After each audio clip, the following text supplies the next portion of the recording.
Le Nasdaq 100 est l'un des ETF les plus plébiscités dans le monde et ça fait partie des portefeuilles d'investisseurs parmi les plus répandus. Aujourd'hui, on va faire le point sur cet ETF, donc cet indice qui regroupe les 100 plus grandes entreprises américaines de la tech et globalement des nouvelles technologies et qui représente en 2024 25 000 milliards de dollars de capitalisation, avec dans les positions bien évidemment pour les entreprises les plus connues, Apple, Nvidia, Microsoft, Amazon, Alphabet, donc la société mère de Google, etc. Alors si vous vous demandez pourquoi est-ce que cet ETF est l'un des plus réputés, eh bien c'est tout simplement parce que c'est parmi l'un des plus performants au monde, puisqu'il a une moyenne de rendement de 14% annuel. L'indice, il a été créé en 1985, donc on voit bien que c'est vraiment créé à l'essor des grandes entreprises de la technologie, et cet indice, il est un petit peu comme le S&P 500, il a connu différentes périodes de vie. Alors si on prend le rendement annuel moyen, forcément il est exceptionnel, on parle de 14% annuel, il faut se rendre compte. Par contre, comme c'est un indice qui est très sujet forcément aux crises et qui est ultra centré sur un seul secteur, c'est-à-dire la technologie et l'innovation, eh bien c'est très volatile. Ça veut dire qu'en gros vous êtes centré sur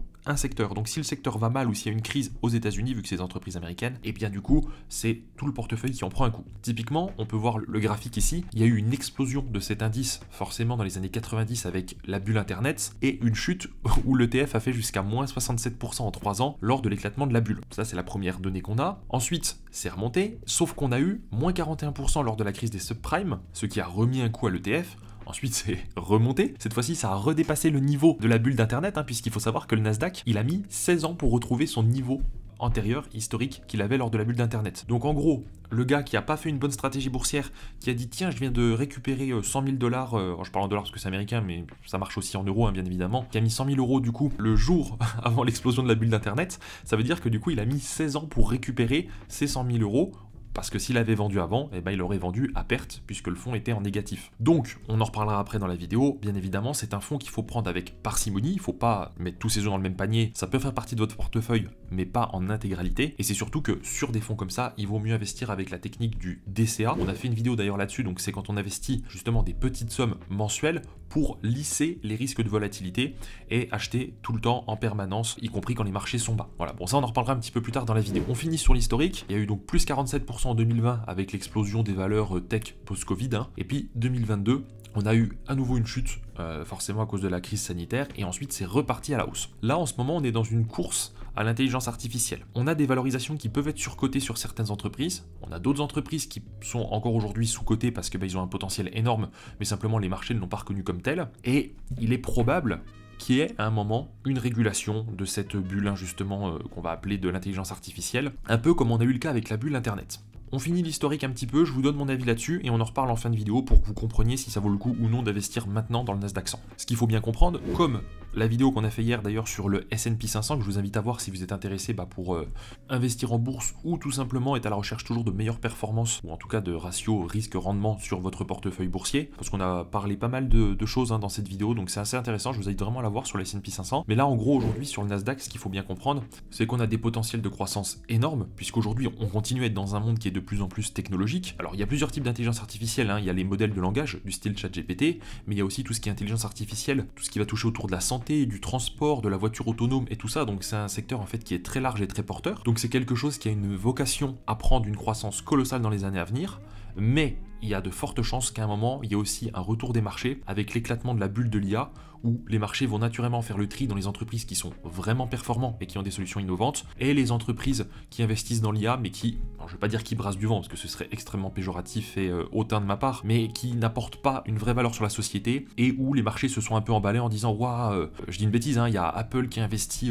dans un projet d'IA comme ça, donc tac, l'action d'Apple a flambé, ce qui du coup a tiré vers le haut le Nasdaq 100. » Sauf que derrière, si en fait le projet n'est pas satisfaisant, ou si c'est mal intégré, ou que ça n'apporte pas une utilité réelle, et au bout de quelques temps, le marché, et donc l'ensemble des investisseurs finissent par s'en rendre compte, vendent, ça crée un vent de panique, et ça fait chuter l'action, donc ça fait chuter le Nasdaq 100. C'est quelque chose à utiliser avec parcimonie selon votre profil investisseur. Par contre, il faut quand même bien se rendre compte des performances moyennes que ça a généré sur les dernières années, qui sont quand même exceptionnelles. La personne qui est vraiment, on va dire, bien logée, c'est celle qui a investi dans le Nasdaq 100 avant la bulle internet, qui a su vendre parce qu'il a eu le flair quand on a vu que ça commençait à être limite, même s'il y a plein de gens qui l'ont pas vu, et c'est normal, voilà, c'est la bourse. Et puis les personnes qui ont investi aussi, surtout là, après la crise des subprimes, donc 2010, 12, 13, etc., ils ont profité d'un bel essor avant le Covid. Donc voilà, ce qu'il faut que vous reteniez, c'est que c'est un indice qui a un potentiel fort. Par contre, c'est ultra dépendant à la tech. Il y a une concentration excessive, puisque les 7 premières entreprises représentent plus de 50% de l'indice. Donc c'est un ETF qui comprend 100 boîtes, mais c'est quasiment comme si vous mettiez la moitié de votre argent que sur 7 entreprises, vous voyez. Et aussi, dedans, on n'a aucune entreprise qui est financière ou énergétique, donc c'est beaucoup moins diversifié évidemment que le S&P 500, qui englobe les 500 plus grosses entreprises américaines tout court. Avant de poursuivre la vidéo, j'aimerais en quelques secondes vous expliquer pourquoi est-ce qu'il peut être extrêmement avantageux pour vous de vous offrir dès aujourd'hui nos services chez Anieri Patrimoine. En effet, si vous souhaitez investir ou placer votre argent, réduire votre impôt, profiter de conseils fiscaux personnalisés de pointe, ou même encore investir dans l'immobilier à haut rendement, on est fait pour vous. Anieri Patrimoine, c'est un cabinet de conseils fiscaux et de gestion de patrimoine et de fortune composé d'experts. On a sélectionné pour vous les meilleurs produits, services et fournisseurs pour chacun de vos besoins. C'est vraiment notre ADN et notre métier. Aujourd'hui, dans cette vidéo, on parle investissement boursier. Et bien, sachez que si vous êtes intéressé et que vous souhaitez ouvrir votre plan épargne retraite, votre assurance vie française ou même encore une assurance vie luxembourgeoise, c'est possible très simplement chez nous. Sur vos supports boursiers, nous vous apporterons des conseils d'experts en faisant des portefeuilles avec des allocations personnalisées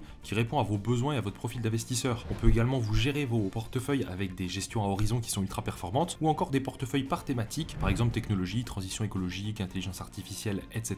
ou par secteur géographique, monde, USA, pays émergents. Et le plus fou dans tout ça, c'est que nous sommes parmi les moins chers du marché avec 0% de frais d'entrée, 0% de frais de sortie et plusieurs arbitrages gratuits chaque année sur vos allocations. Et vous profitez d'un conseiller en gestion de patrimoine dédié, et ce, indépendamment de vos revenus ou de votre patrimoine actuel. Tout le monde est le bienvenu chez nous. Alors si vous aussi vous souhaitez être vraiment bien conseillé, n'hésitez plus, vous cliquez sur le lien dans la description pour accéder à notre site www.anier-patrimoine.fr et vous allez sélectionner conseil fiscal à 360 degrés et c'est un rendez-vous qui est totalement gratuit. Ça permet de faire connaissance avec vous, de découvrir vos besoins et ensuite d'échanger sur si on peut y répondre ou non et comment. C'est totalement sans engagement et on a beaucoup de disponibilité puisque le but c'est qu'on soit disponible pour nos clients.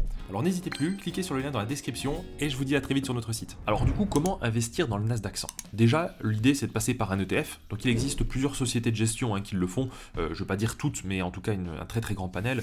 On peut avoir Amundi, on peut avoir Wisdom Tree, on peut avoir iShares qui est donc une filiale de BlackRock. Enfin, il en existe plein. Et si vous aujourd'hui vous vous dites ok, mais moi comment je fais derrière mon ordi pour investir? C'est très simple, vous avez plusieurs solutions. Vous pouvez soit passer par une assurance vie, soit par un plan épargne retraite, soit par un plan épargne action, puisque même si c'est des boîtes américaines, il existe aujourd'hui des techniques dérivées.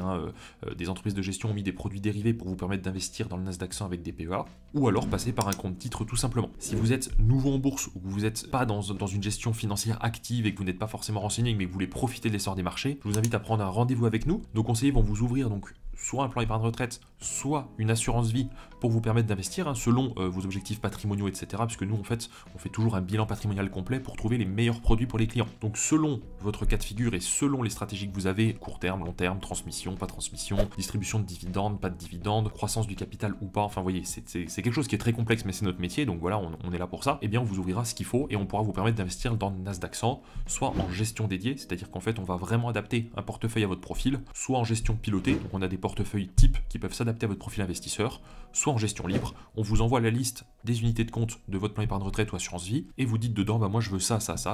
Voilà. Donc c'est 3 modes de gestion totalement au choix. Voilà comment du coup investir si vous souhaitez vous lancer. Le lien pour prendre rendez-vous est bien sûr dans la description.